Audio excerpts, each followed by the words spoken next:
Donc il est marqué, bonjour à tous, donc bonsoir à tous, pardon. Il est 20h30. Alors d'abord, je voulais vous rappeler qu'on est donc à Anguin, synagogue d'Anguin, dans la synagogue d'Anguin qui se trouve au 47 rue de Malville. Voilà, et que Béat Hachem, on aura l'occasion de se retrouver tous ici très prochainement. Là pour l'instant, la salle est vide. C'est normal, c'est le Covid. Mais j'ai l'attestation, donc ça va, tout va bien. Voilà, donc on va traiter de la paracha, mais avant tout, j'aurais voulu dédier ce cours pour la Refoua Shalema de Sarah Bat Naomi, de Ilan Ben Isabel, de Léa Bat Kochava, de Léa Bat Ziza, de Kochava Bat Ziza, de Léa Bat Dina, également pour tous les malades d'Israël, et à qui on souhaite une grande Refoua Shalema. Alors on va démarrer. C'est marqué dans la paracha, hein, la chose suivante. C'est marqué Vaïdaber Hashem El Moshe les morts. A dit Hashem à Moshe en disant Daber El Kol Adad Ben Israël, parle à toute l'assemblée d'Israël. Donc a priori ce qu'on va dire est très très important puisque Hashem demande à Moshe Rabbeinu de parler à toute l'assemblée d'Israël. Si on parle à toute l'assemblée d'Israël, évidemment, c'est une chose très importante. Damartalem et dis-leur Kedoshim Tiyu. Kedoshim Tiyu. Soyez Kadosh, ki Kadosh Ani Hashem Elokechem. Car je suis moi-même Kadosh, dit Hashem Elokechem, Hashem notre Dieu, votre Dieu. Donc Hachem nous demande d'être des Kedoshim, des gens, on va traduire en français des gens saints, parce que Hachem est Kadosh, parce que lui-même l'est. D'accord? Ça veut dire, autrement dit, ça veut dire que la Torah voulait simplement nous prévenir que c'est très important qu'on ait ces qualités humaines qui nous amènent à cette fameuse Kedusha, à cette sainteté, parce que si on veut retrouver Hachem un jour ou dans sa vie, il faut qu'on soit comme lui, c'est-à-dire Kadosh. Maintenant, Ishimo Vavivteraou, un homme, sa mère et son père vous craindraient, Vet Shabbatotai Tishmoru, vous garderez mes Shabbats. Donc c'est très important, puisqu'on l'a mis en avant, que de garder le Shabbat, c'est-à-dire de respecter le Shabbat, de ne pas travailler pendant le Shabbat, de connaître les lois du Shabbat et de se délecter du Shabbat. Ani Hashem Elokechem, je suis votre Dieu. Al Tifnu El Elilim, ne vous tournez pas vers des dieux. Velo Yavesecha, des dieux de métal. Velo Ta'asu Lachem, Ani Hashem Elokechem, ne les fabriquez pas, je suis votre Dieu. Lotis Bechu Zevach Shlamim Lachem, ne faites pas des sacrifices, Lirtzonechem, pour que vous en soyez agréés par eux. Donc vous le consommerez pendant le jour, mais à la fin des troisième jours, il va falloir le brûler. Il ne faut pas le consommer. Si par contre, dit la Torah, quelqu'un avait consommé pendant qu'il devait être brûlé, Pigoulou, Velo Yiratsi ne sera pas accepté, ne sera pas agréé, et celui qui le consommera, dit la Torah, il emportera la faute qui est Kodesh. Hachem Chilel, parce qu'il a désacralisé ce qui a été réservé à Hachem. Et donc là, il n'a pas respecté ce qu'Hachem avait demandé. Et donc il sera retranché, cette personne du peuple juif. Et lorsque vous ferez la cueillette de vos terres, ne coupe pas, ne détruis pas la PA, le coin de ton champ. D'accord, l'exor et les quêtes qui tirent l'autre et la quête et également, donc tu ne devras pas donc laisser, parce que cette partie de ton champ elle est réservée aux pauvres, autant que toutes les cueillettes que tu devras récolter, si elles tombent, tu devras les laisser aux pauvres. Vous paierez ta kamechalote la quête, pareil, la nita, donc tout ce que tu ne devrais pas consommer parce que ça n'est pas mûr, ou tout ce qui a pu tomber de ta vigne aussi, pareil, la guerre, la nive et la guerre, donc aux pauvres et aux étrangers. Tu les laisseras. Ani Hashem Elokechem. On nous demande d'avoir de l'empathie vis-à-vis des pauvres, de ne pas rester indifférent à la souffrance des étrangers. Lotignovu, on n'a pas le droit de voler. Velotikachashu, de renier. Veloteshakeru ishmamito, on n'a plus de mentir vis-à-vis de son prochain. Velotishbiu bishmil shaker, ne jurez pas en mon nom. Vechilalta Hashem Elokecha, parce que tu auras désacralisé le nom d'Hachem, Ani Hashem. Lota Ashok etrecha, tu ne devras pas escroquer ton prochain. C'est-à-dire de quoi? De velotikzol, velotani, peolot sachir, ni de le voler, ni de retarder son salaire. Sachir et alboker. Donc si tu sais qu'il travaillait le jour, le matin, tu le repaieras le matin, le lendemain matin. Lotekalel cheresh. Tu n'as pas le droit de maudire le sourd. C'est-à-dire tu sais qu'il n'entendra rien et tu le maudis dans son dos. Velifne hiver, lotel michon, devant un aveugle, mais pas d'embûche. C'est-à-dire que quelqu'un qui est ignorant, il est aveugle dans une situation qui est propre à lui, et toi tu viens et de manière subtile tu l'escroques parce que tu sais qu'il est aveugle, il est ignorant, il ne sait pas, il ne connaît pas. Tu craindras Hachem, Ani Hachem, car je suis ton Dieu. D'accord? Ça veut dire que la Hirat Shamaim, la crainte d'Hachem, elle se vérifie, non pas dans ce que vous allez voir, mais dans ce que vous avez su. Vous savez que c'est d'escroquerie, vous savez qu'au fond de vous-même ça se fait pas. Par contre, l'autre il n'en sait rien. D'accord? C'est par exemple quelqu'un il vient vous dire, écoute, voilà, j'ai ma voiture à vendre, qu'est-ce que t'en penses? Il dit comment ça ta voiture avant? Ben bon, je vais voir, qu'est-ce qui se passe? Et il va voir le moteur. En fait, le moteur va très bien, tout va très bien. Il dit, tu sais quoi, j'aurai du mal à la vendre. Franchement, le moteur il est pas bon.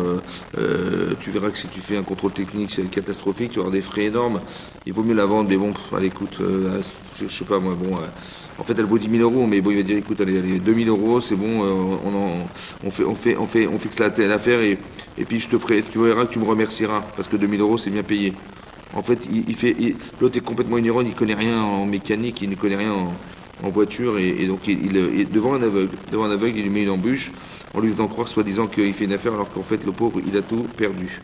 L'otasu avel bamishpat, ne faites pas d'erreur dans les jugements. L'otissa pédale, ne t'aventure pas à avantager le pauvre. Alors, quand il est le pauvre il a volé, le pauvre, alors que c'est pas juste. Ouais, mais l'otéader pédé gadol, non plus n'embellit pas la face du gadol, du grand. Ouais, mais tzedek tishpot, sois juste dans ton jugement de ton peuple. L'otéler arkil ba'amecha, ne va pas colporter, faire de la médisance, ouais, dans ton peuple. L'otahamod al debracha, ne reste pas indifférent à la mort des gens. Si quelqu'un est en danger de mort, est en train de se noyer, ne dis pas, bah, écoute, bonne chance, bon courage, hein, à la prochaine. Non, tu vas sauter dans l'eau si tu peux et de le sauver d'un danger. Ani Hachem, je suis ton Dieu. Lotisna et n'aille pas ton prochain dans ton cœur. Il y a une sourd minatora d'haïr les gens. D'accord? C'est-à-dire qu'il y a une interdiction qui n'est pas active, puisqu'on ne demande pas d'agir. Ici, d'un simple fait de haïr les gens dans son cœur, ça suffit pour transgresser la Torah. Quelqu'un qui haït quelqu'un dans son cœur, il dit, je ne peux pas le voir celui-là. Voilà, ou celle-là, je peux pas la voir, m'énerve, et je la haïs, je ne peux pas la voir. Ben, en fait, on a transgressé la Torah. Tu n'as pas le droit d'haïr ton prochain dans ton cœur. Par contre, tu devras lui faire reproche. C'est-à-dire que si tu vois quelqu'un transgresser la Torah, tu ne vas pas rester indifférent, puisque de rester indifférent, c'est de consentir à ça, et qui ne dit mot, consent. Donc ça veut dire qu'on ne peut pas rester indifférent, donc on doit pouvoir réagir. Après, il y a des lois, bien sûr, dans le reproche, mais en tout cas, il en reste que la Torah dit ne n'haïs pas ton prochain, et si tu dois lui faire reproche, fais-lui reproche. Velot tissa la frette, mais n'emporte pas la faute. C'est-à-dire que si tu fais reproche à quelqu'un, dit Rachid, ne le fais pas en public. C'est-à-dire que sois discret, sois respectueux, et en fait tu vas arriver à lui faire honte, mais la mauvaise honte, et cette honte-là, elle est interdite par la Torah. Il aura honte de lui et pas honte de ce qu'il a fait. D'accord? D'accord, c'est-à-dire qu'il aura honte de lui. Quand je dis honte de lui, c'est-à-dire qu'on lui aura fait honte. On lui a fait honte. Et cette honte-là, elle est interdite. Celle-ci, elle est interdite. Par contre, d'avoir honte de soi-même, quand on a eu et fait des erreurs dans la vie et qu'on doit se remettre en question, évidemment que cette honte, elle est positive. Parce qu'elle nous remet en cause. D'accord? Loticom velotitor. Ne sois pas vengeur, ni rancunier. Rachid expliquait, si par exemple quelqu'un vous lui demandez de vous rendre service, d'accord, tu dis, bah, prête-moi ta voiture. Il fait, non, je te prête pas ma voiture, ok. Ok, donc il vous a refusé de vous prêter sa voiture. Maintenant, il vient vous voir, il dit tiens, tu peux me rendre service, je vais déménager, hein, ça ne t'arrange pas de m'aider pour le déménagement. Et alors il y a deux réponses possibles. Soit si vous lui dites écoute, non mais tu plaisantes là, je t'ai demandé ta voiture un jour, tu te rappelles ou pas? Je dis ouais. Ben écoute, tu m'as pas prêté ta voiture, ben, je vais pas t'aider, je vais pas t'aider à déménager. Voilà. Ben, ça s'appelle de la vengeance. C'est interdit d'après la Torah, ça. Autant que s'il dit écoute, ouais, bon, écoute, bon. Tu te rappelles, tu m'as pas prêté ta voiture? Oui, tout à fait, je suis désolé. Ok, t'es désolé, merci beaucoup. Mais écoute, moi je vais te rendre service, moi. Moi je vais t'aider à déménager alors que tu m'as pas aidé en me prêtant ta voiture. Ouais, c'est garder rancune. C'est aussi un surmis de la Torah. On n'a pas le droit, d'après la Torah, de garder rancune, c'est-à-dire dire, tu vois, je suis pas comme toi, moi. Je suis pas comme toi et je vais te prêter, je vais te rendre service, hein, je vais t'aider à déménager. Mais tu vois, je fais pas comme toi que tu m'as pas prêté ta voiture. J'ai gardé rancune de ce qu'il ne m'a pas fait. Et ça, c'est interdit d'après la Torah. Lotikom velotitor. On n'a pas le droit de se venger, autant qu'on n'a pas le droit de tenir rancune. Et benamecha, des enfants de ton peuple. Ve'ahavta lereacha kamocha ani Hashem. Et dit, conclut le Passouk en disant, tu aimeras ton prochain comme toi-même, je suis Hashem. Vous voyez, Rachid expliquait, tu aimeras ton prochain comme toi-même. C'est la fameuse règle qu'a sorti Rabbi Akiva. Rabbi Akiva, Zeaklal Gadol Batorah. C'est la règle essentielle de la Torah, d'aimer son prochain comme soi-même. Voilà. En fait, vous avez vu ce qui s'est passé. On nous a demandé en résumé d'être kadosh. D'accord? Des gens saints. Et qu'est-ce qu'il faut faire pour l'être? Eh ben, c'est simple. Il faut ne pas transgresser tout ce que je vous ai dit. Voilà. Il faut éviter tout ça. D'accord? Mais ce sont des lois essentiellement sociales. Ça, vous avez vu ou pas? Vous avez vu que c'est social? Ça veut dire qu'on nous a demandé de respecter. Vous avez vu qu'il y a deux lois qui concernent les corbanotes, des sacrifices et tout le reste. de pas tailler, de ne pas raser carrément le coin du champ qui était réservé aux pauvres, quand je fais tomber des brindilles, je les laisse aux pauvres, etc., etc. Ensuite, on dit de ne pas mentir, de ne pas voler, de ne pas payer le salaire de ses salariés en retard, de ne pas tromper, de ne pas escroquer les gens. On voit qu'on se rend compte, et ça, c'est la kedusha, ça. Voilà. Que si on est capable de ne pas faire, de ne pas transgresser ce qui est marqué, on s'appelle des kedoshim. Comme ça dit la Torah. Autrement dit, c'est quoi la kedusha? Alors Rachid expliquait que kedoshim tiyu. Et Rachid dit, et vous prouchim. Séparez-vous, éloignez-vous, séparez-vous de tout ce qui est interdiction quelconque, autant que d'adultère. Rachid dit Avera ou bien Arayot. Les Arayot, c'est tous les interdits de la Torah qui concernent la sexualité. Ça, on doit s'en éloigner au possible. Oui. Comme si c'était le problème fondamental des hommes ou des femmes, des hommes en particulier. On va dire que d'avoir des rapports adultères qui soient interdits par la Torah. Ouais, on est attiré soit par l'argent, soit par les femmes. D'accord? C'est ces deux attirances qui sont très puissantes chez les Yetzirah, qui nous attirent vers ça. Et donc il faut être prudent, parce que quand quelqu'un, Hasbe Shalom Ivramav ou Balachamab, il va essayer d'avoir une relation adultère, c'est-à-dire une relation extra-conjugale, il va se dire, de toute façon, ma femme n'en saura rien, je lui fais dans son dos, et puis il dit, bon, ma femme, elle est ma femme, la femme de mes enfants, évidemment, mais je veux envie d'avoir une autre vie quand même, j'ai envie d'avoir une vie qui soit un peu plus, piquante, et donc il cherche à avoir une relation extérieure à son couple. Parce que soit il a la routine, soit il est un peu plus de sa femme, soit il en a marre de la voir tout le temps, il a envie d'avoir autre chose. Ouais. Et donc ça peut arriver malheureusement que des gens ils aient des tendances qui soient tendancieuses comme ça, vouloir tomber amoureux avec une autre femme, être séduisant vis-à-vis d'une femme, qu'on lui dise qu'il est séduisant, on lui dise... Et donc il va essayer d'avoir une relation extra-conjugale. Bon, maintenant, si malheureusement sa femme elle se rencontre, un jour elle se rencontre, elle voit un SMS, bizarre mon chéri, je t'attends, je sais pas quoi, je dis mais c'est qui mon chéri, je t'attends. Et puis elle se rend compte qu'il y a une femme dans la vie de son mari, quoi. Et donc elle se rend compte de ça. Et lui il est pris en flagrant délit, surpris avec une femme aussi pareille. Qu'est-ce qui se passe? Écoutez, c'est très simple, hein, je pense qu'elle ne supportera jamais, d'accord? Et donc elle va le demander le divorce. Donc lui il pensait qu'il allait s'arranger. Ouais, et finalement, il va jamais s'arranger. D'accord? Parce que quelle femme va accepter d'être trompée par son mari? Il y a des femmes qui, malheureusement, ça peut arriver aussi, que des femmes disent, écoutez, je sais que mon mari me trompe, mais qu'est-ce que je peux faire? Je dis, comment ça vous pouvez faire? Comment ça vous pouvez rien faire? Écoutez, je vais me retrouver seul, j'ai des enfants, comment je vais faire? Voilà, écoutez, j'accepte, qu'est-ce que tu veux faire? Puis si elle a été plus séduisante que moi, si elle l'a attiré, moi j'arrive pas à le séduire, écoutez, j'accepte, c'est comme ça, j'accepte. Je dis, mais sauvez-vous, madame. Sauvez-vous de chez vous, rien à faire ici. Je dis, écoutez, mais où je vais aller j'ai compris, mais rebellez-vous, montrez que vous n'êtes pas d'accord, montrez que c'était insupportable ce qu'il a fait, il vous fait subir un truc qui est une folie, là. Et des fois, des femmes, elles acceptent qu'il en arrive, et elles tombent là-dedans, et elles disent, j'ai pas le choix, mon mari, je sais qu'il me trompe, mais je peux rien faire d'autre, qu'est-ce que je vais faire? Je vais pas me retrouver seul. Bon. Ça veut dire qu'il n'y a plus de ressort, vous avez compris, on n'est pas capable de pouvoir. Et je lui dis peut-être l'inverse, si tu t'étais rebellé, peut-être ton mari, il aurait dit, tiens, ma femme, j'y tiens parce qu'elle a du caractère, elle a une personnalité, je n'ai pas envie de la perdre. Et là, le fait que vous subissiez ce genre de situation, c'est peut-être ça va l'encourager à faire avec d'autres femmes. Ouais. Je parle des hommes, mais je parle aussi des femmes, c'est pareil, vous avez compris, dans le monde du travail, dans le monde professionnel, il y a beaucoup de gens qui font des choses pas très correctes non plus. Tout ça parce que ça dérape, parce que on ne s'habille pas forcément très bien, on sait pertinemment que les hommes, ils regardent les femmes un peu avec un regard un autre regard, voilà, un autre regard, et on ne fait pas attention, on se tutoie, on s'invite, on s'appelle par son prénom. Et ce sont des choses qui vont faire que malheureusement, on peut arriver à des dérapages, manifestement, ça existe manifestement en entreprise. D'accord? Et donc, c'est ça, les gens tombent amoureux comme ça en entreprise. Souvent, quand les femmes elles ont des problèmes avec leur mari, ça peut arriver. Autant que des hommes qui ont des problèmes de couple, alors ils vont essayer de trouver ailleurs, malheureusement, pour essayer de sortir de la routine autant que de sortir de la difficulté qu'ils ont de vivre en couple. Et ils pensent sincèrement que la solution elle se trouve ailleurs, ce qui est une erreur fondamentale. Et donc Rachid dit, proche, essaie de se retirer de ça, retire-toi. D'accord? C'est-à-dire, être parouche en hébreu, ça se traduit en français par parouche, ça veut dire essaie de te sortir, essaie de t'éloigner de ça. La prichoute, on dit en français, en hébreu. Et donc, qu'est-ce qui se passe? En fait, ce qui se passe, c'est ça. Éveille parouche, c'est-à-dire éloigne-toi de ça. Maintenant, qu'est-ce que ça veut dire, éloigne-toi de ça? Mais j'arrive pas.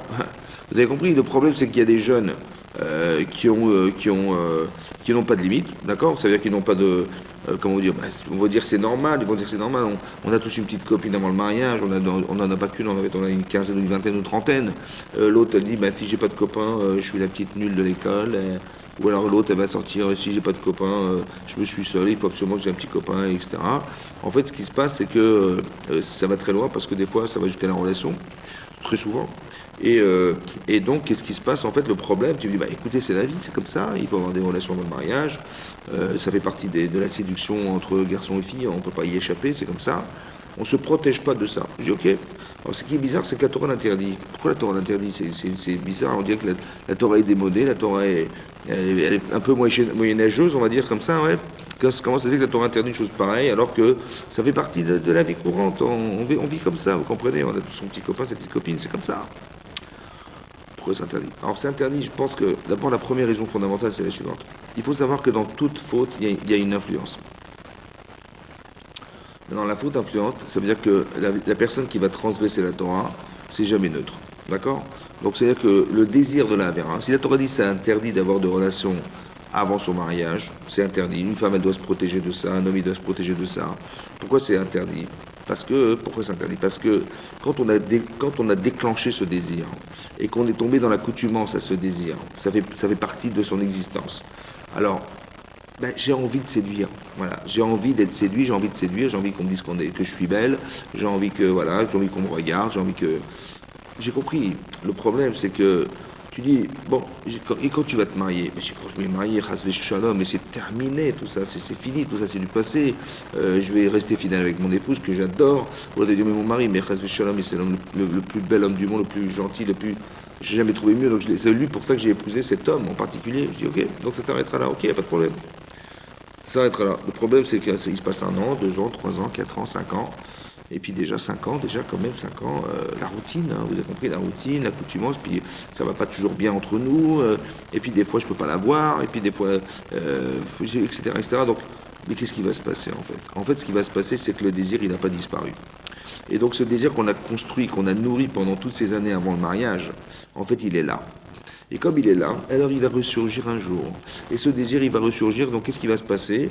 Il va se passer que dans mon cerveau, ouais, je vais tellement être désireux de revivre cette expérience parce que ça m'a tellement fait plaisir d'avoir une petite copine en plus dans ma vie ou d'avoir un petit copain en plus dans ma vie, que quand ça n'ira pas en couple, ou bien quand j'aurai envie de changer d'air, j'ai envie de voir ailleurs, et puis ma femme, elle comprend rien, et mon mari comprend rien, ou alors mon mari, il m'a tellement énervé que j'en peux plus de cet homme. Et puis au travail, il y a un type, je sais pas, j'ai rencontré quelqu'un sur un site internet qui me plaît, voilà, on discute, il est sympa, puis ça me change un peu de ma vie courante, vous comprenez? Et on tombe on glisse dans ça, on glisse dans ça. Mais comment c'est qu'on a glissé? Pourquoi on n'a pas été capable de se retenir, de se dire, mais je ne vais pas perdre ma vie comme ça, mon couple comme ça? Pourquoi on n'a pas été capable? Parce que le désir, il n'a pas été compris au départ. C'est-à-dire on a cru que ça fait partie de la vie courante. En fait, c'est faux. Le problème qu'on peut traverser à travers ces événements, c'est de comprendre qu'on a ce désir en soi. Et le désir en soi de séduire, il est là, il est là. Et donc le problème, c'est que j'ai ma femme et j'ai les femmes. J'ai mon mari et j'ai les hommes. Vous avez vu, ma femme, c'est la femme de mes enfants. Mais bon, c'est la femme de mes enfants, vous comprenez? Et le problème, c'est qu'on risque de glisser un peu dans autre chose. Parce que bon, ça c'est la vie de famille, mais il y a une autre vie. Il y a les vacances, il y a les femmes, il y a autre chose. Et là, on va glisser là-dedans. Pourquoi on va glisser? Parce qu'on a tout le temps été habitué à vivre comme ça. Vous avez compris, c'est très très difficile d'enlever tout ce qui est habitude bien ancrée en soi. Et le problème, c'est qu'on ne s'en est pas débarrassé. Lorsque la Torah dit, il faut faire tes chouvas sur ça, il faut faire tes chouvas, il faut le comprendre. Faire tes chouvas, c'est se remettre en cause. Remettre en cause parce que je vous explique un truc clair. C'est que quand mon mari va se rendre compte de ce que je fais en dehors de mon couple, si ma femme, elle se rend compte de ce que je fais en dehors de mon couple, et ça tombe entre ses mains et qu'elle va le voir, ou bien qu'elle va soupçonner quoi que ce soit, elle va envoyer un détective pour essayer de me suivre, ou bien que je vais envoyer un détective pour la suivre, voir ce qu'elle fait en dehors du travail ou pendant le boulot, eh ben, ce qui va se passer, c'est qu'on va divorcer. D'accord? Maintenant qu'on va divorcer, ok, bon, une petite aventure extra-conjugale, bon, c'est pas grave, vous comprenez, mais bon, le problème, c'est que tout ce que j'ai construit dorénavant en couple, ouais, parce que j'ai des enfants, j'ai une femme, j'ai des enfants que j'aime, en fait, hein. Mais ce qui va se passer, c'est qu'elle ne supportera plus cette vie-là. Ou bien moi, je ne supporterai pas de vivre avec une femme qui m'a trompé, qui m'a trahi, je ne pourrais pas. Qu'est-ce qui va se passer? On va divorcer. Donc, qu'est-ce qui va se passer? On va divorcer. Ben, on va divorcer. Donc, qu'est-ce que ça va engendrer? Ben, il va engendrer que bah, je vais voir mes enfants une fois toutes les 2 semaines, d'accord? Ma femme que j'aime, bah, elle ne peut plus me voir. Et j'aurais tellement aimé me faire pardonner, mais elle n'a pas accepté. Mon mari, c'est pareil, il n'a jamais accepté. On a divorcé. Ben, je ne vais pas rester seul, donc je vais me remarier. Je vais refaire une autre vie avec un autre mari et avec une autre femme. Je vais peut-être avoir des enfants avec cette autre femme, donc j'aurai des enfants là-bas, des enfants là-bas. Folie complète. Folie complète. C'est-à-dire tout ça pourquoi? Parce que j'avais envie de changer d'air, j'avais envie de voir autre chose. Mais quand mon chéri, tu mets en balance la petite relation extra-conjugale, le petit plaisir que tu vas en tirer, et de l'autre côté, tu perds l'essentiel de ton existence. Parce que ta femme, c'est l'essentiel de ta vie. Ton les enfants, c'est l'essentiel de ce que tu dois construire. Qu'est-ce que tu as d'autre, mon chéri? T'as rien d'autre. Et c'est dommage que tu vas tout perdre pour ça. Franchement, c'est pas une bêtise humaine énorme. D'accord? Le problème, c'est que tu dis, mais ça va, le désir faisant, tu es aveugle. Et tu te rends pas compte des catastrophes que ça engendre parce que personne ne saura, ça va. C'est comme les gens qui roulent sans permis, les gens qui roulent sans assurance, mais personne ne va vous attraper. Le type, il met même pas la ceinture de sécurité. Qu'est-ce qui va m'arriver? Et il se prend un arbre, et l'autre, il se prend un je sais pas quoi. Et tout ça parce qu'on se dit, mais ça ne nous arrivera pas. Pourquoi? Parce que j'ai pas envie. J'ai pas envie de payer, j'ai pas envie de m'encombrer avec une ceinture de sécurité, j'ai pas envie de m'encombrer, avoir une assurance, et pourquoi je vais payer en plus? De toute façon, ça n'arrive jamais. Voilà. Et en fin de compte, le problème, c'est que quand ça arrive, c'est catastrophique. Ça va? C'est ça le problème. Et c'est pareil ici. Parce qu'on n'est pas capable de mettre en balance l'avantage et l'inconvénient qu'on a de faire. Autrement dit, lorsque la Torah nous dit c'est interdit, ça veut dire qu'il faut bien comprendre et l'accepter dans l'idée, parce que quelque part, c'est Hachem qui nous a créés, c'est Hachem qui nous a donné la Torah, c'est Hachem qui nous a dit et soyez Kedoshim, ça veut dire respecter, soyez honnête avec vous-même et avec votre conjoint. C'est ça que Rachid dit, mais comment je vais faire? Comment je vais faire pour me débarrasser de ça? Alors, la première chose à faire, c'est d'abord de se dire, écoute, ce désir-là, il est faux. D'accord? Le désir existe, mais ce désir-là, il est faux. Le désir de désirer sa femme, il est honnête et il est nécessaire. Le désir de désirer son mari, il est honnête et il est nécessaire. Mais désirer les hommes ou désirer les femmes, ça, c'est pas bon. C'est-à-dire d'élargir le champ de regard qu'on peut avoir sur sa relation avec les autres, il faut faire très très attention à ça. C'est-à-dire que moi, je vais élargir la notion. Qui c'est qui va l'élargir? En fait, c'est le Yetzer Arafat qui, au fond de mon cœur, me dit, bon, écoute, ça va, tu n'en as pas marre de cette vie-là, tu veux pas faire autre chose, voir autre chose. Et puis bon, il y a une fille mignonne au travail, au bureau, il y a des filles mignonnes sur Internet, pourquoi tu vas t'encombrer? Et puis bon, c'est pas grave, personne n'en saura rien.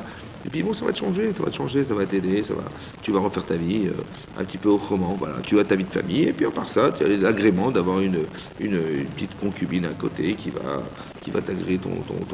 Voilà, tu as une femme à côté, c'est pas mal, c'est sympa, ça change, franchement, c'est sympathique. Sympathique, c'est que sympathique. Le reste, c'est catastrophique. Vous avez compris ce qui se passe? C'est pour ça qu'on fait pas. C'est pour ça que la Torah demande d'être farouche. Cette capacité de se retirer, lorsqu'on a compris ce qu'on avait à perdre dans la relation à l'autre, et ce qu'on avait gagné de conserver sa relation, pourquoi tu vas chercher ailleurs? J'ai pas compris. Pourquoi tu vas chercher ailleurs?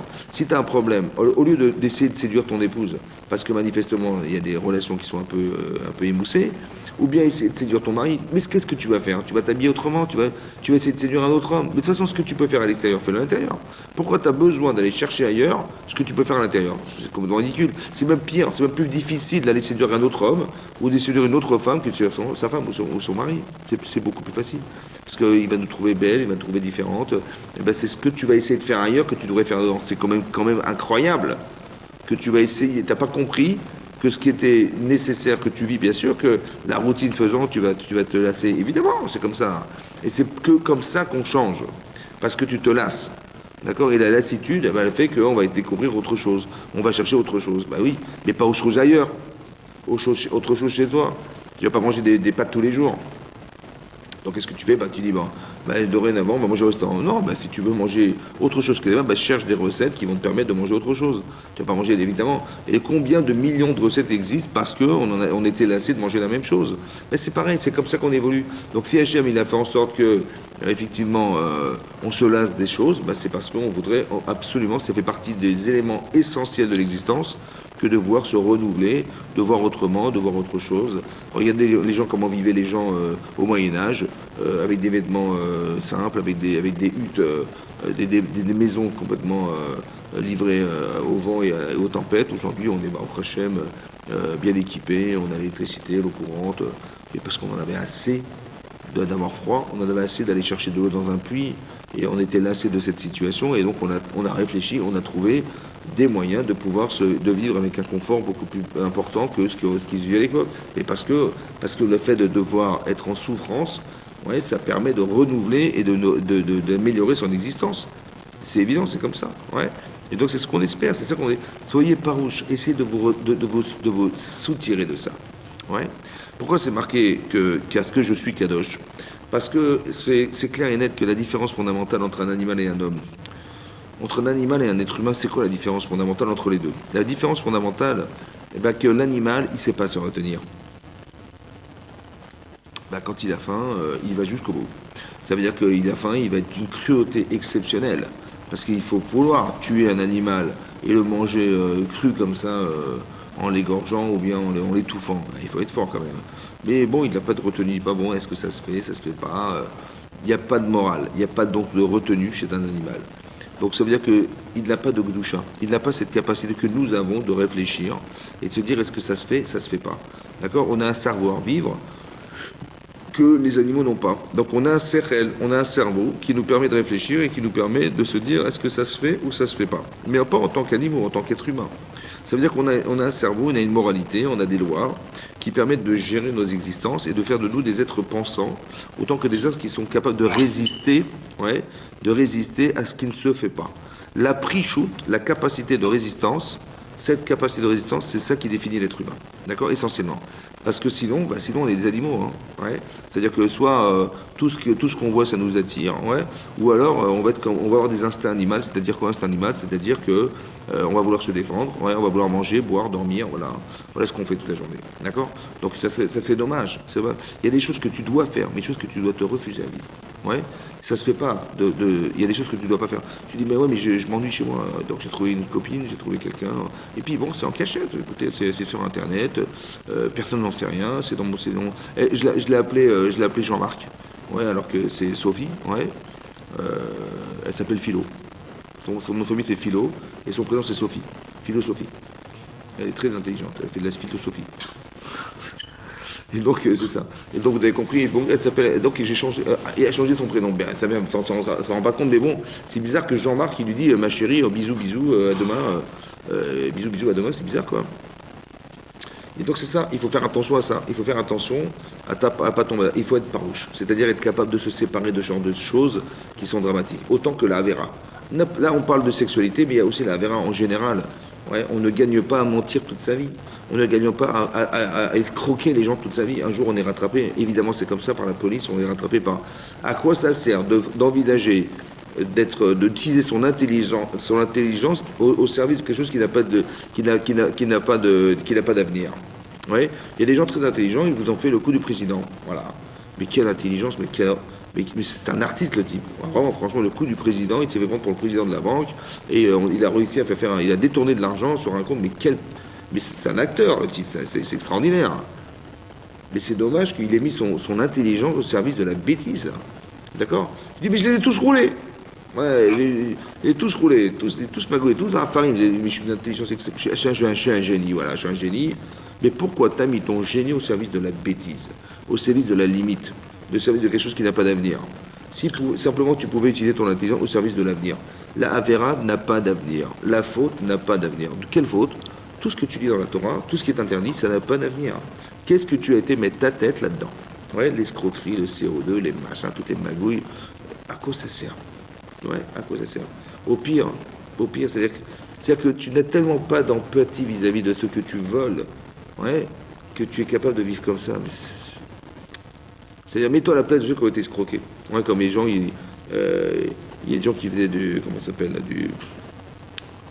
comment ça s'appelle ce truc de magouille? Forex. Le Forex, exactement. Forex. Le Forex. Moi, mon frère un jour, il m'a raconté une histoire de malade, qu'il y a un type, il travaille en Israël, un jeune homme, il travaille en Israël, bon après il est revenu en France, il est venu en France et il s'adresse à mon frère, il lui dit, écoutez, je suis pas bien et tout, qu'est-ce qui se passe? Il dit, voilà, je travaille dans le Forex en Israël. Et qu'est-ce qui se passait? Les gens ont téléphoné à des gens en leur expliquant, voilà, vous allez investir de l'argent dans une action ou dans un investissement quelconque, et puis je vous garantis, vous allez gagner 10%. Il dit, ah bon, ouais. Ben, écoutez, vous perdez rien, essayez, vous allez voir. Il dit, ok, et le convainc de mettre 500 euros. Ok, mais 500 euros, le mois d'après, 550. Il dit, oui, je vous avais dit, vous avez gagné 50 euros. Ouais, c'est exactement 10% de la somme que vous avez investie. Il dit, ah ouais, ouais, ah bah, c'est intéressant. Après, il dit, bah écoutez, je vous propose de faire 1000 euros. Il fait, ok, 1000 euros. Après 1000 euros, 1100 euros. Il dit, bah tiens, vous avez de la chance, il y a eu 15% ce mois-ci, 1150 euros. Vous avez gagné 15%, alors que normalement c'est 10%. Mais écoutez, vous avez de la chance. Vous voyez, ça marche. Et il le fait 2, 3 fois comme ça. Après, c'est 5000 euros. Après, le type, il dit, écoutez, je vois que ça marche, c'est super. J'ai des économies que j'ai économisées toute ma vie. J'ai 60 000 euros. Il dit, vous croyez que je vais gagner? Bah écoutez, si vous mettez 60 000 euros, vous avez 6 000 euros par mois. Ça fait pas mal, ça fait 72 euros à l'année. Vous avez rien fait? C'est pas mal. Il dit, ah ouais, vous avez raison et tout. Et le type, qu'est-ce qui se passe? Le type, il dit, ok, il lance. Il met ses 60 000 euros. Et puis, il attend les résultats le mois d'après. Pas de résultats. Il retéléphone au type, il répond pas. Il commence à paniquer. Il dit, je comprends pas ce qui m'arrive. J'ai mis 60 000, toutes mes économies, toute ma vie. Je suis retraité, j'ai mis tout mon argent là-dedans. Et le type, il téléphone. Jusqu'au jour où le type, il décroche. Il dit, voilà, écoutez, j'en peux plus, je vais me suicider, j'ai plus d'argent et tout. Et lui, il est très embêté parce qu'il sait que c'était une escroquerie depuis le départ. Et il dit, écoutez, je sais pas comment, je vais vous passer le patron. Et l'autre, il lui passe le patron, il dit, espèce de sale goy, tu peux crever, machin, voilà, ton argent, tu le retrouveras plus. Il m'a dit, quand j'ai entendu ça, j'étais dégoûté, je ne sais plus quoi faire. Et donc, je suis venu vous en parler. C'est-à-dire, comment le type, il peut avoir un plaisir aussi énorme d'escroquer les gens à ce point-là pour les foutre sur la paille. Vous avez compris ce que je veux dire? Ça n'a pas d'avenir, ce genre de choses. Comment on peut arriver à ce niveau de folie complète, ouais, d'arriver à faire des choses pareilles, voilà, des choses pareilles. Comment avoir si peu d'humanité, si peu d'empathie, si peu de... c'est pas juste, ça. C'est quelque chose qui est... Nous, on a de la rahmanout, on a pitié des gens, on est gobé chassadi, on est des gens qui sont... on est bon, on essaie de faire du bien autour de soi. Mais malheureusement, les gens, ils ont une telle culture de relation avec les étrangers que... voilà ce qui se passe, voilà ce qui se passe. Ouais. Et donc, ce qui se passe, c'est qu'il y a un dénigrement et les types, ils ont un kiff de rouler ce genre de personnes. C'est effroyable. Et donc, c'est pour ça qu'il faut faire attention. Il faut faire attention à avoir de la pre-shoot, c'est-à-dire d'avoir du recul. D'avoir du recul, ça veut dire d'avoir un peu de valeurs qui nous empêchent, vous avez compris, parce que le désir de voler, le désir de mentir, le désir d'escroquer, il peut être contredit par le désir de justement respecter les gens, vous avez compris. C'est-à-dire qu'il n'y a qu'une émotion qui refoule une émotion. Si la personne dit, bah oui, mais c'est marqué dans la Torah, je veux bien, mais bon, c'est tentant, qu'est-ce que je te dise? Je dis, bah oui, bah si, il a que la connaissance de l'interdiction dans sa tête, sans avoir l'émotion que revêt l'interdiction, il va craquer, le bonhomme, c'est évidemment comme ça. Alors que s'il a le désir d'être honnête, le désir de jamais, d'avoir de satisfaction d'une chose pareille que d'aller se croquer et de voler les gens, et bien évidemment, il a construit quelque chose. Et ça s'appelle la kedusha, ça. Ça s'appelle la kedusha, ça lui permet de se retenir, d'avoir de la retenue. Ouais. C'est vrai que c'est tentant d'aller séduire une femme, mais je sais que ça se fait pas. Pourquoi ça se fait pas? Parce que tu dois aimer ton prochain comme toi-même. C'est ça qui est marqué dans la Torah. Aimer son prochain comme soi-même. Alors si on réfléchit un petit peu, aimer son prochain comme soi-même. Je l'aime comme je m'aime. Bon, je pense qu'au départ, avant d'aimer les gens comme soi-même, il faut d'abord s'aimer soi-même. D'accord? Parce que tu dois l'aimer comme tu t'aimes. Mais si tu t'aimes pas, si tu n'aimes pas les gens, c'est que je pense que tu t'aimes pas toi-même. Si quelqu'un il fait du lachonara, de la médisance sur les autres, autant qu'il fait du motzi shemra, il raconte des bobards sur les gens, on entend des mensonges sur les autres, ouais, c'est que c'est pas possible qu'il puisse s'apprécier s'il il déprécie les autres comme de cette manière. Vous avez compris? Ouais. Vous avez compris? Voilà. D'accord? Mais vous comprenez que ça se fait pas. Vous avez compris est-ce que tu aurais aimé qu'on te parle comme ça? Est-ce que tu aurais aimé qu'on raconte des méchancetés sur toi? Est-ce que tu aurais aimé qu'on raconte des mensonges sur toi? Non. Alors si tu ne le supportes pas, ne le dis pas aux autres. Comme toi-même. C'est-à-dire que tu vas parler à ta femme durement, ouais, et tu vas parler à ton mari de façon aussi désobligeante, ouais. Tu vas lui dire des vérités qui en sont insupportables à ses oreilles. Tu dis, bon, mais écoute, moi je m'en fous. L'essentiel, c'est lui dire la vérité. J'en avais marre, j'en avais eu assez de lui. Je lui dis, écoute, c'est comme ça, tu te débrouilles avec ce que je te dis, et c'est ça que j'attends de toi. Je lui dis, ok, dis-moi la façon dont tu as dû lui dire, tu aurais aimé qu'on te le dise? La façon, le regard que tu lui as porté quand tu lui as parlé comme ça, tu aurais aimé qu'on te regarde comme ça? Non? Alors ne le fais pas. Comme toi-même. Vous avez compris? Ça veut dire que tu n'aurais pas aimé les autres comme tu t'aimes toi-même. Ça veut dire quoi? Comme s'aimer comme soi-même, pour aimer comme soi-même, c'est que si tu t'aimes, je ne pense pas que tu aurais aimé qu'on te le dise comme ça. D'accord? Je ne pense pas qu'on aurait voulu qu'on se comporte comme ça avec toi. Alors comme pour toi-même, ça veut dire que essaie de faire en sorte que si tu vas lui faire, tu sais comment tu vas faire? Tu vas lui faire comme tu aurais aimé qu'on te fasse. Comment tu aurais voulu qu'on te parle? Bah, si j'avais fait une lourdeur, j'aurais bien qu'on me dise, excuse, voilà, je suis embêté par rapport à ce qui t'arrive, mais il faudrait que tu te comportes. J'aurais bien aimé qu'on me parle comme ça, ou j'aurais bien aimé qu'on soit plus, comment dire, on aurait pu être plus discret, ouais. C'est-à-dire pas devant tout le monde, monsieur il raconte ce qui se passe à la maison, devant tout le monde, et l'autre elle est rougie de honte devant tout le monde. Je dis ouais mais c'est juste pour lui dire, écoute, j'arrive pas, j'ai pas de caractère, tu comprends, et ma femme, j'ai profité du public pour lui faire dire, écoute, arrête de me saouler, etc. Et je lui ai fait la honte de sa vie parce que il y a comme ça que ça marche avec elle. Parce que si on n'écoutait rien, je lui dis, mais attends, tu penses vraiment franchement que c'est comme ça qu'on fait, hein? Est-ce que toi, t'aurais aimé qu'on te fasse en public comme ça, t'aurais aimé qu'on fasse? Par contre, tu sais exactement comment t'aurais voulu qu'on te parle. D'accord? Eh bien, essaie de parler aussi aux autres comme ça. Comme tu aurais aimé qu'on te parle. Comme toi-même. Tu vas l'aimer comme toi-même. Vous avez compris ce que ça veut dire, ça? C'est fondamental, hein? Ça veut dire qu'il faut faire attention. Faire attention, attention, attention. Vous avez compris que tout ce qui est marqué dans la Torah ici, ouais, ça s'appelle la Kedusha. Alors nous, on croit que la Kedusha, c'est de la religion. Ouais, il dit on doit être des Kedushim, on doit être des saints, avec une auréole sur la tête. Quel rapport? Ce qui est marqué dans la Torah, c'est simple, en fait. La Kedusha, c'est la capacité mentale, intellectuelle à pouvoir se retenir de faire n'importe quoi. Ça va? Et quand tu as la capacité de te retenir, ouais, alors si tu es un homme. Si tu n'arrives pas à te retenir, c'est que tu es un animal. Vous avez compris? Ça veut dire que quand le Rambam explique dans l'Ichot Teshuvah, que qu'est-ce qui s'appelle un vrai Baal Teshuvah? Qu'est-ce qui s'appelle quelqu'un qui s'est vraiment fondamentalement remis en cause? Ouais. C'est qui cet homme? Comment il se perçoit? Oui, c'est comme ça. Si quelqu'un il a fait une avéra, dit le Rambam, il a une relation avec une femme, ouais, interdite. Comme ça dit le Rambam Maïmonide, il a une relation interdite avec une femme, et il a décidé de faire teshuva. Il a dit j'ai fait une grosse bêtise, j'en ai pleuré, je regrette, comment j'ai osé faire un truc pareil, c'est n'importe quoi, je suis marié, ça va pas.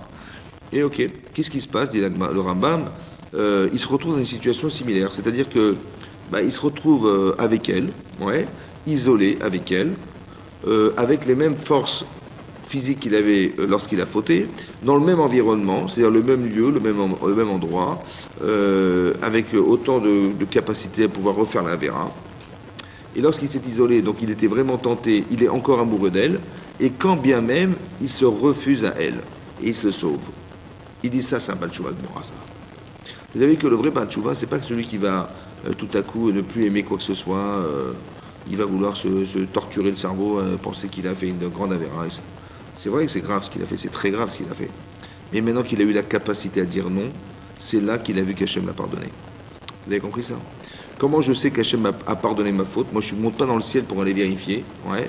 Vous savez quand est-ce que vous le saurez? Vous le saurez lorsque vous aurez la capacité à vous retenir, chose qui était impossible avant. Avant, j'aurais pas pu me retenir.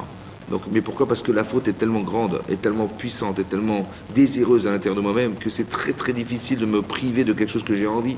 Et même mon cerveau, il dit, mais qu'est-ce que tu vas te priver de ce que tu désires? Tu vas pas te faire souffrance quand même. Et je dis, ouais, t'as raison, t'as raison. Donc il va tomber dans le panneau, il va faire la vera. En vérité, c'est ça, c'est ça. Qu'est-ce que tu vas te priver de ça? Pourquoi tu vas souffrir de ne pas pouvoir assouvir un désir? Eh bien, en fait, c'est faux. C'est pour ça qu'il faut être assez fort mentalement pour se dire, attends, on va réfléchir. Autrement dit, ça veut dire que je ne suis pas obligé de faire ce que mon corps me demande. D'accord?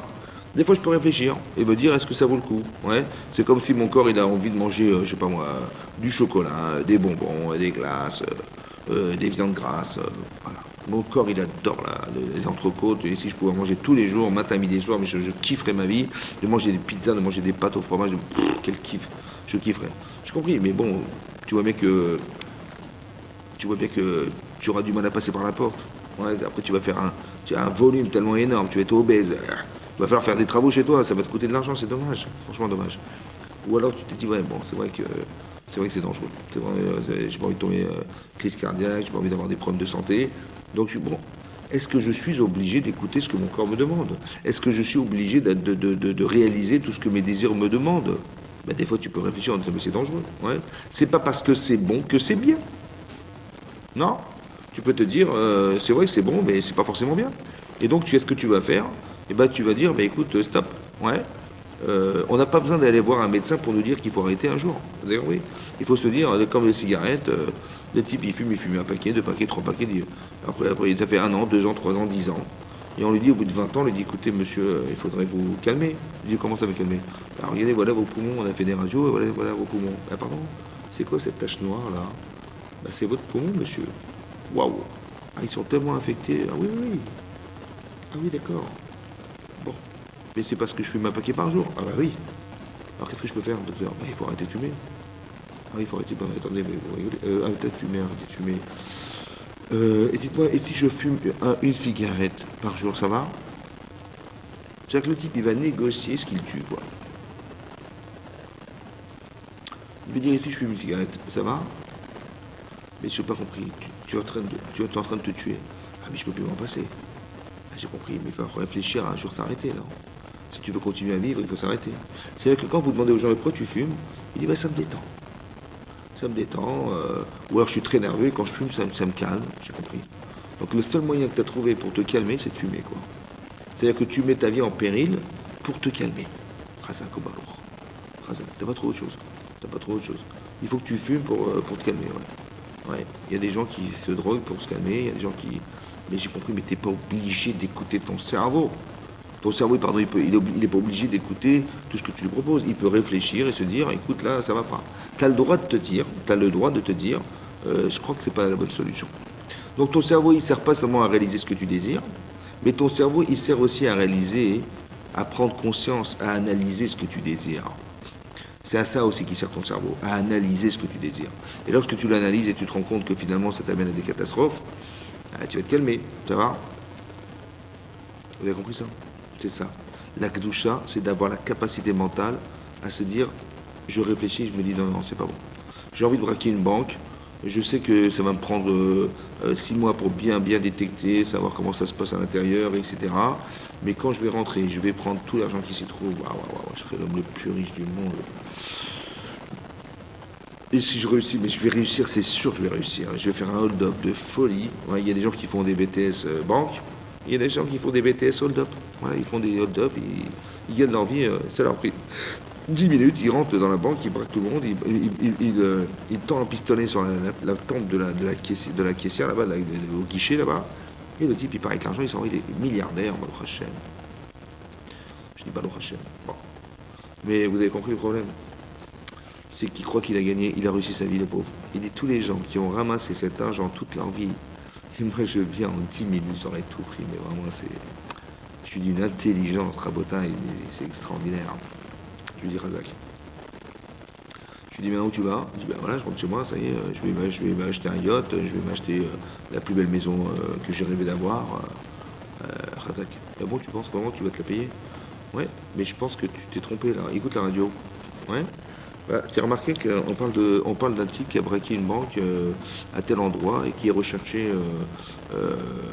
Interpol, en toute la France on te cherche, on va te traquer de partout.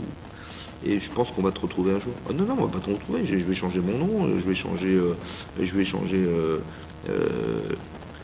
comment dire, mon visage, je vais changer tout ça, je vais te rendre compte, tu vas changer ta vie, et tu vas plus côtoyer plus personne, tu vas vivre dans un trou, comment tu vas faire?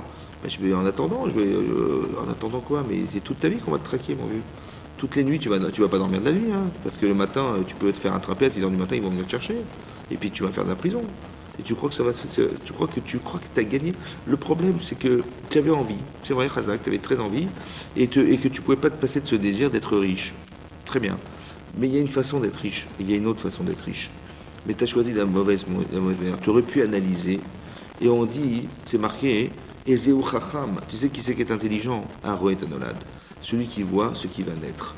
Alors si simplement tu avais pu un peu profiler tes désirs en te disant, voilà, je vais braquer la banque, je vais mettre les sacs dans ma voiture et je vais me sauver. Bon, mais qu'est-ce qui va se passer après? Bah, quoi, tu crois qu'il va rien se passer? Est-ce que tu as envie de réfléchir à ce qui va se passer? Manifestement, tu n'as pas envie. Parce que si tu as envie de penser, tu vas t'angoisser, et tu vas pas aller faire ce coup dans la banque. Donc tu n'as pas envie de penser, tu n'as pas envie de réfléchir à ce qui va t'empêcher de réaliser ce que tu désires. Et c'est ça le problème. En fait, il aurait voulu accepter de penser et de te dire que de toute façon, ce que tu vas faire, ça n'a pas d'avenir. On va te traquer de partout et tu crois que ça vaut le coup. Si simplement tu avais dit, voilà, on va me traquer dans toute la France, je vais pas dormir de la nuit, je vais jamais être sûr qu'on va me reconnaître ou pas, etc. Les caméras, les machins, je sais pas, on va sûrement me retrouver, d'accord? Si simplement tu t'étais dit, on va me retrouver, je vais faire 20 ans de prison.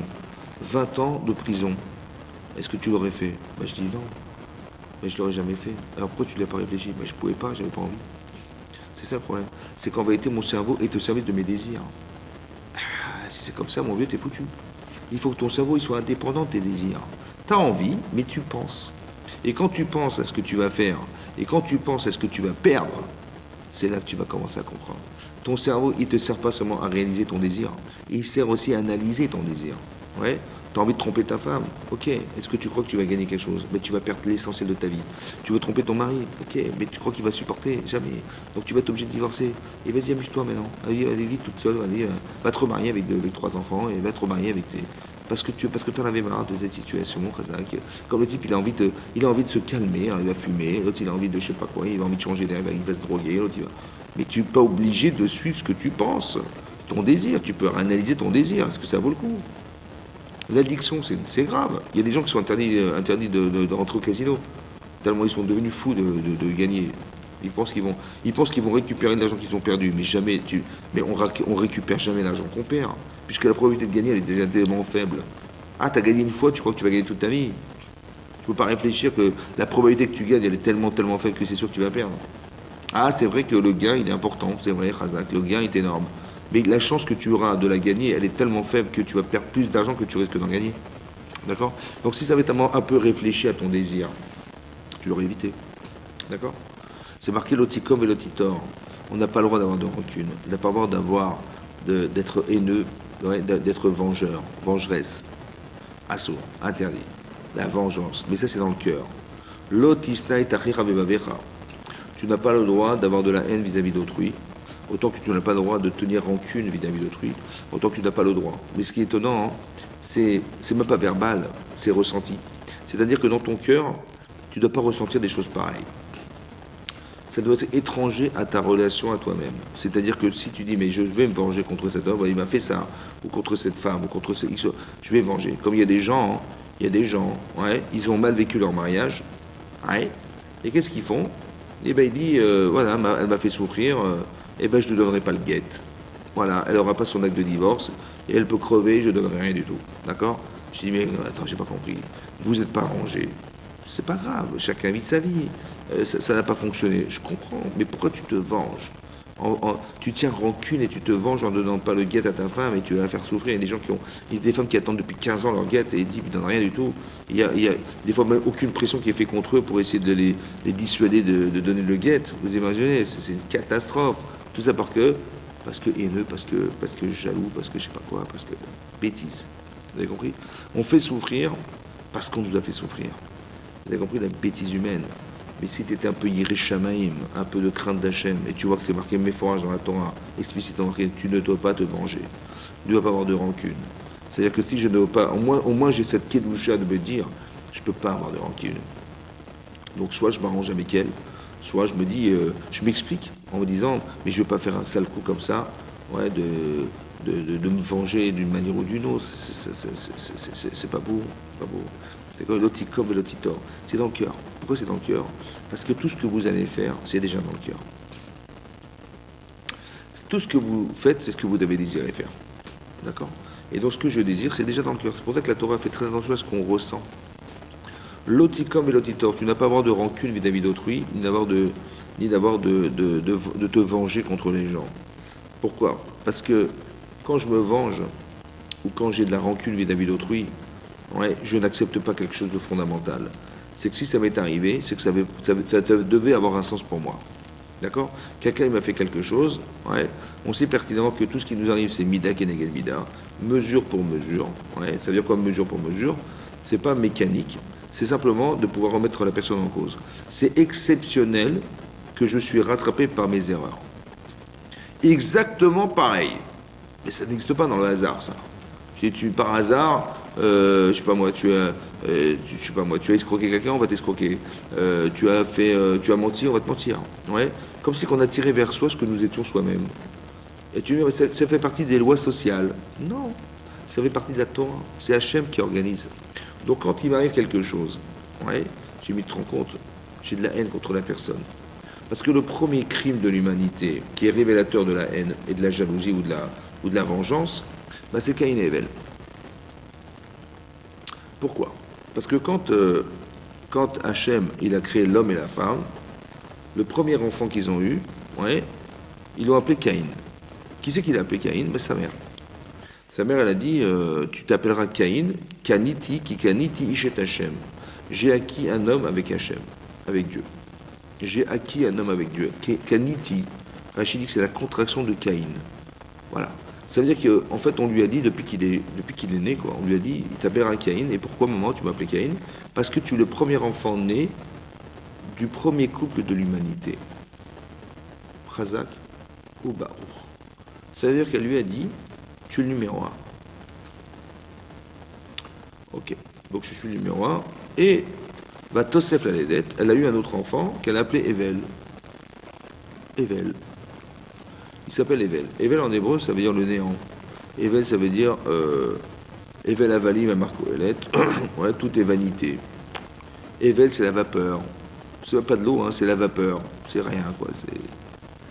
Donc il est secondaire, en fait. Evel, il est secondaire par rapport à Caïn. Qu'est-ce qui se passe, dit la Torah? Que lorsque Caïn, il a approché un sacrifice pour Hachem, une offrande, et bien Evel, il a copié, il a fait la même chose. Mais bizarrement, Hachem il a agréé le sacrifice de Evel et pas de Caïn. Vaïcharaf. Il s'est mis en colère. Naflou panav. Et il est devenu blême. Et Hachem lui dit, Lama Haraf, pourquoi tu t'énerves? Lama Naflou panecha, pourquoi tu es devenu blême? Voilà ce que lui dit Hachem. Je ne comprends pas la question. Pourquoi je m'énerve? Parce que tu m'as fait la honte. Pourquoi je m'énerve? Parce que tu m'as refusé mon corban. Pourquoi je suis blême?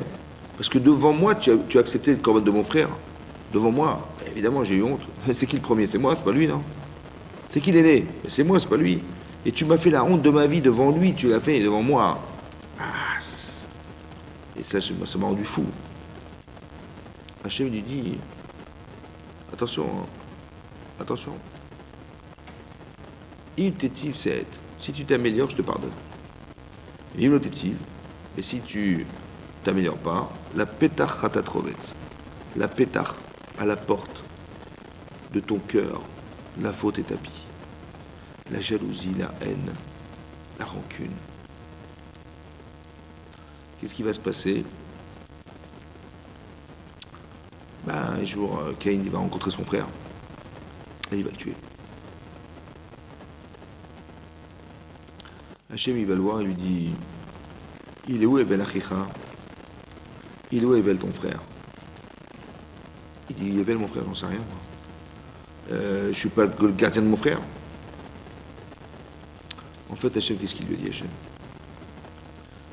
Il a dit, il est où Evel? Et il a cru, il est où physiquement? Non, il est où chez toi, Evel? Il est où Evel chez toi?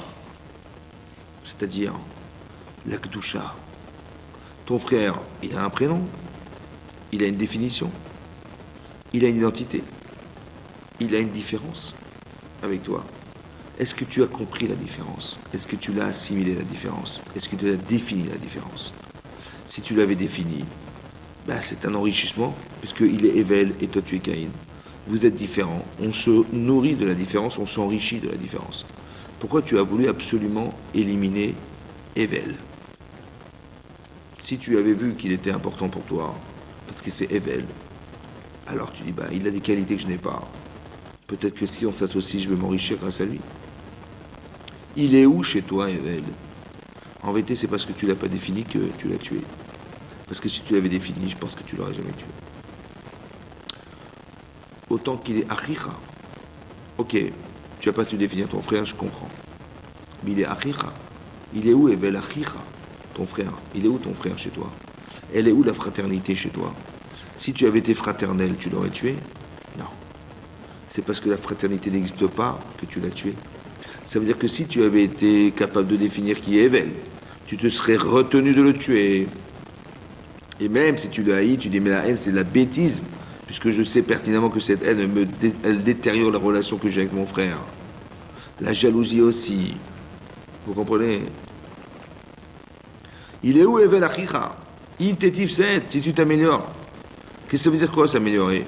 Ça veut dire construire des valeurs. Ça veut dire avoir de la fraternité. Ça veut dire avoir une capacité de pouvoir définir les êtres avec qui je vis. D'accord? Tu as défini ton épouse. Tu as vu la Gdoucha qu'elle a. Tu as vu la différence qu'elle a. Tu as vu la spécificité qu'elle a. Tu as vu la différence avec les autres hommes. Toi, madame, tu as vu ton mari, comment il est spécial. La preuve, c'est que tu l'as épousé, donc il est spécial, ton mari. D'accord? Comment ça se fait que tu fais des choses qui sont contraires à ce que tu dois respecter? Comment ça se fait que, monsieur, tu fais des choses qui sont contraires à ce que tu dois respecter? Si tu avais respecté, tu aurais eu la Gdoucha qui t'aurait fait te retenir de faire la Vera. D'accord? C'est pareil, si tu avais dû avoir la Gdoucha, la spécificité de définir qui était ton frère, tu l'aurais jamais tué. Si tu avais défini la définition qui était celle de pouvoir développer la fraternité, tu l'aurais jamais tué non plus. Mais manifestement, si tu l'as tué, c'est que tu n'étais pas fraternel. Si tu l'avais tué, c'est aussi parce que tu n'as pas défini qui était Evel. Et quoi, tout ça, c'est quoi? Ben, c'est la différence mal comprise. Ça veut dire que quoi? La haine, la jalousie, tout ça, c'est des choses, des conflits sociaux, professionnels. Je sais pas, moi, il est plus grand que moi, il est plus riche que moi, il est plus belle que moi, j'en sais rien. Tout ce qui va faire que nos différences, elles sont pas comprises ou acceptées. Et ben, c'est ça qui nous détruit en bataille. D'accord? Et c'est ça qui fait qu'on n'est pas capable de se retenir. Parce qu'on n'a pas su définir les vraies valeurs. Parce qu'on n'a pas su aimer son prochain comme soi-même. Ça va? Si simplement tu l'aimais comme tu t'aimes toi-même. Si simplement tu l'aimais comme tu t'aimes. Mais si tu t'aimes, tu ne vas pas te tuer quand même. Non. Alors pourquoi tu tues les autres? Ah, t'as une valeur, toi? T'as une valeur. Alors si tu as une valeur, alors respecte la valeur des autres, puisqu'elle est comme toi. Ah, si tu détruis l'autre, c'est peut-être parce que tu ne te respectes pas toi-même. Ça veut dire que la Avera, la faute, elle est révélatrice du manque d'estime de soi. Ben oui, parce que si tu t'estimais, tu l'aurais jamais fait. Parce que ça se fait pas.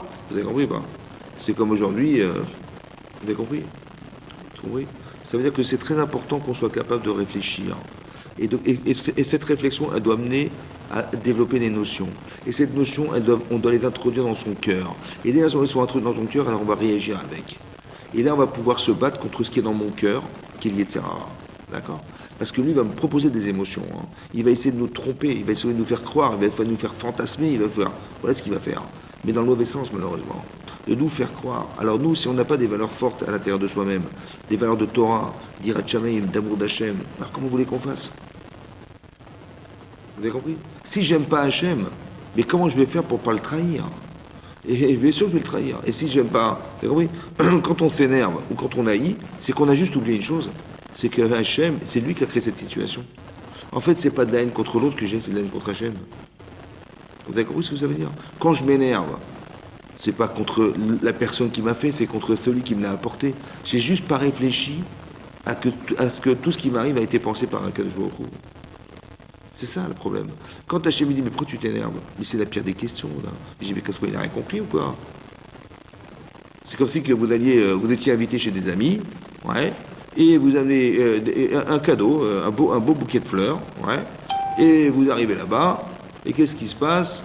Ouais, vous arrivez là-bas, donc vous êtes reçu par vos amis, et ils vous ouvrent la porte. Bonjour, comment vas-tu? Ben voilà, on a pensé à vous, voilà nos fleurs. Et le type, il prend le bouquet, il ouvre la fenêtre, il jette le bouquet par la fenêtre.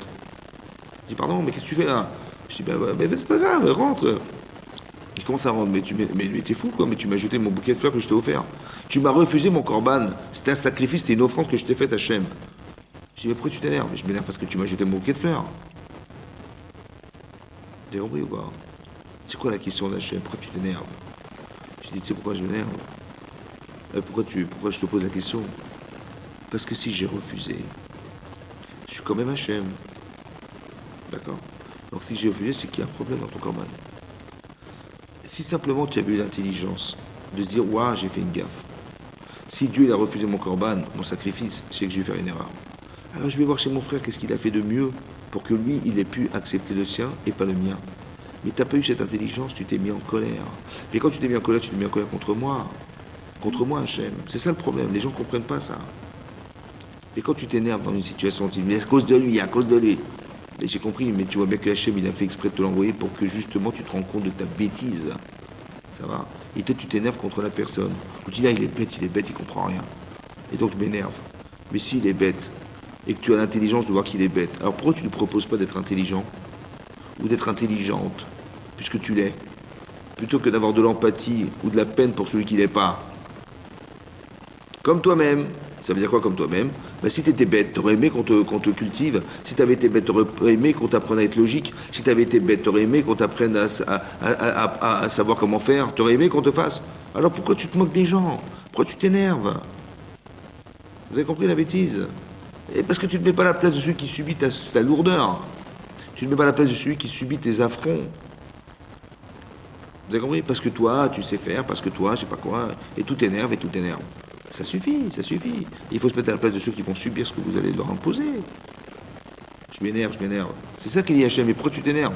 C'était intelligent. Ça veut dire, mais pourquoi tu t'énerves? Mais je suis Hachem. Vous avez compris? Donc si je suis Hachem, donc sache que tout ce qui t'arrive, ça a été réfléchi, ça a été pensé. Ou du moins, tu dois te dire, si Dieu a refusé mon corban, ou s'il m'arrive un problème, c'est peut-être que j'ai un problème. Parce qu'il n'y a aucune raison que ça ne marche pas. Et moi, je me dis, non, je m'énerve contre la client, contre les machins, contre les fournisseurs, contre les donneurs. Je dis, mais si ça n'a pas marché, c'est que tu as un problème. Il n'y a aucune raison que ça ne fonctionne pas. Puisque tout ce qui t'arrive a été réfléchi par Akadosh Baruch Hu. Donc si tu crois en Dieu, tu devrais te dire, ouais, j'ai dû faire une bêtise. En vérité, bien sûr que le fournisseur, il a raté son truc. Bien sûr que l'autre, bien sûr. Mais le problème, il n'est pas là. Bien sûr qu'il faut le régler, ce problème, évidemment. Mais en vérité, il faut réfléchir à ce qui m'arrive. Et de savoir que c'est en directe corrélation avec ce que je suis. Donc ce que Hachem fait, en vérité, c'est simple. C'est de te montrer tes erreurs. Ouais. Ou bien de te faire vivre d'événements heureux. D'accord? Et des fois, on est tellement dans l'abondance, dans l'opulence, etc., qu'on oublie Akadosh Baruch Hu. On oublie Hachem, et on croit que c'est nous, on croit que toute notre réussite professionnelle, c'est nous, on est les plus intelligents, on est les plus savants, on est les plus machin, et on se vante, et on se truc. On a gagné la guerre la guerre d'indépendance. On a gagné la guerre de Kippour. On a gagné. On a une armée extraordinaire. Je dis, mais t'as pas compris. Mais c'est qui t'a permis d'avoir cette armée? Qui c'est qui t'a permis d'avoir l'intelligence de faire je sais pas moi, on nous envoie des scripts sur la tête, ouais, et on a, Baruch Hashem, un type très intelligent qui nous a permis d'éviter les bombes avec une coupole voilà, qui nous protège, Baruch Hashem. Je dis, ben, heureusement qu'on a une bonne armée, hein. On n'a rien compris, quoi. Évidemment qu'on a une bonne armée. Mais c'est grâce à qui? Grâce à qui on a cette bonne armée? Pourquoi on a des gens intelligents à l'armée? Pourquoi on a trouvé des systèmes? Pourquoi on a des armes performantes? Mais c'est l'intelligence, mais c'est Hachem qui la donne à Tachonen, à l'Amdaat. Et nous, on croit que c'est nous. D'accord? On a gagné la guerre. Mais on a gagné la guerre. 3 ans après la Shoah, on fait une guerre. On était qu'est-ce qu'on était? On était rien du tout. On avait des armes de 14-18. Mais qui c'est qui va penser qu'on est entouré d'ennemis qui nous entourent par millions et on a gagné la guerre? Mais c'est impossible à voter dans notre fatim. Donc ça veut dire que si on a gagné la guerre, c'est grâce à Dieu. Mais le problème, c'est qu'on n'a jamais dit merci. Et on a gagné une guerre, on a gagné 2 guerres, on a gagné 3 guerres. Aujourd'hui, au Hachem, il y a une bracha en Israël et on devrait dire merci Hachem. Évidemment que c'est ça. Mais le problème, c'est qu'on n'arrive pas à reconnaître que c'est lui. Et quand ça va pas, on va s'énerver, vous comprenez? Mais non, t'as pas compris un truc. C'est que tant que tu n'es pas dans la Torah, tu n'auras jamais les bonnes lunettes pour voir. Kedoshim Tiyo. Soyez Kadosh parce que je suis Kadosh, dit Hachem. Il faut que tu sois honnête, il faut que tu sois entier, il faut qu'on se retrouve, il faut qu'on ait envie d'être. Mais tout ce qui se ressemble, s'assemble. Mais si tu ne ressembles pas à ça, Hachem il ne fait pas ça, ne fais pas ça. C'est pas qu'il t'embête, Hachem, c'est de dire qu'écoute-moi bien. L'interdiction, c'est la frontière de ce que tu ne peux pas faire. Donc tout le reste, c'est ce que tu dois faire. Ça veut dire que tes obligations démarrent là où tes interdictions commencent. C'est là. C'est-à-dire que ça, c'est assourd. C'est le ravin. Donc il faut que tu roules sur la route. Mais l'interdit, c'est juste le ravin. Mais on t'a pas demandé de répéter aux gens, fais gaffe au ravin. On t'a dit, apprends à rouler sur la route. Ou bien que si tu te rends pas compte, tu dis, mais il n'y a pas de ravin. Ça va pas tomber. Ça va, on va pas tomber. Mais si, il y a un ravin, fais gaffe. Tout ce qui est assourd dans la Torah, c'est un ravin. C'est quelque chose qui n'aura pas d'avenir, c'est un trou. Donc si tu étudies la Torah, tu vas te rendre compte que le il va te faire rentrer dans un trou, et ben tu sais que je suis pas obligé d'écouter. Mais il n'y a pas de trou. Mais si, il y a un trou. Tu trompes les gens, il y a un trou. Tu escroques les gens, c'est un trou. Tu vas te retrouver dans un trou. Ça s'appelle une prison, ça s'appelle retrouver seul. Tu fais du lachonara. La médisance, un jour tu vas te retrouver seul. Parce que, en fait, quand tu dis du mal des gens, aux gens, les gens ils disent, bon, il en a dit à lui, il va m'en dire à moi. Laisse tomber, je fréquente pas ce genre de personne. Et la personne, elle croit qu'elle a eu raison de se moquer dans le travail. Combien de gens, ils essaient de descendre les gens dans le monde professionnel pour retrouver le poste qu'eux, ils ont. Et on fait du lachonara auprès du président de l'entreprise pour essayer de le faire tomber. On fait dans le faillot et tout ça. Et puis, pourquoi faire? Pour lui prendre son poste. Et c'est dégoûtant, quoi. Vous avez compris, dégoûtant. En fait, on ne gagne jamais dans ces histoires. Il n'y a pas de bracha là-dedans. Il n'y a pas de bracha, Hachem, il n'est pas là-dedans. Il n'est pas là. Et donc, qu'est-ce qui se passe? En fait, les gens, on devient des voleurs. Mais en fait, le voleur est volé un jour. Vous avez compris? Ça n'a pas d'avenir. Il n'y a pas de bracha, Hachem, il n'est pas là. Donc, il dit Kedoshim, Kedoshani. Pour que tu sois Kadosh et que tu me retrouves, alors il faut être comme moi. Parce que la Shekhinah, elle va résider là où se trouve la Torah. Elle va se résider dans ton cœur, là où tu as. C'était dur, hein, mais Hachem, il est avec toi, il t'aide.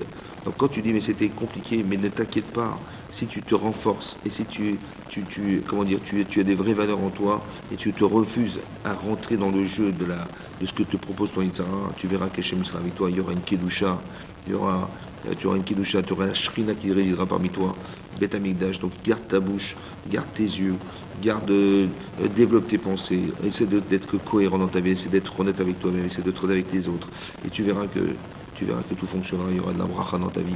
Ouais. Et Hachem sera avec toi, et la plus belle protection qui peut exister, c'est d'avoir Hachem avec soi. Donc c'est ça qu'on espère. Voilà. Lotikom, lotitor. Ni de te venge, ni des de rancune, parce que ça veut dire que tu exclus Hachem dans ce que tu vis, ça c'est pas possible. Le premier n'est pas là. Ouais. C'est comme c'est marqué à la fin des temps, Pnéador qui est un Kélev. La génération du Mashiach, c'est la génération du chien. Le visage de l'homme et le visage du chien. Et on explique pourquoi le visage du chien. Parce qu'un chien, quand vous lui envoyez un coup de bâton, il mord le bâton.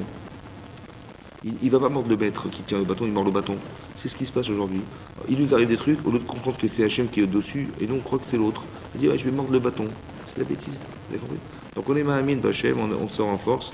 Et autant que si déjà dans ce qui nous est difficile à vivre, on doit comprendre que c'est Hachem, alors dans ce qu'il est heureux de vivre, a fortiori, on doit reconnaître Hachem, et de vivre dans la simcha, dans le bonheur, que la vie elle soit plaisante et pas le contraire. Et donc c'est à nous de la rendre plaisante, c'est à nous de la rendre agréable. Et c'est comme ça que si on rentre dans le jeu de la haine, de la jalousie, de la traîtrise, et ça peut pas être un monde heureux. Et donc on va de la doucha, on se retient pour que le monde soit plus heureux, on vive un bonheur et pas le contraire. En couple autant qu'en société ou dans le monde professionnel.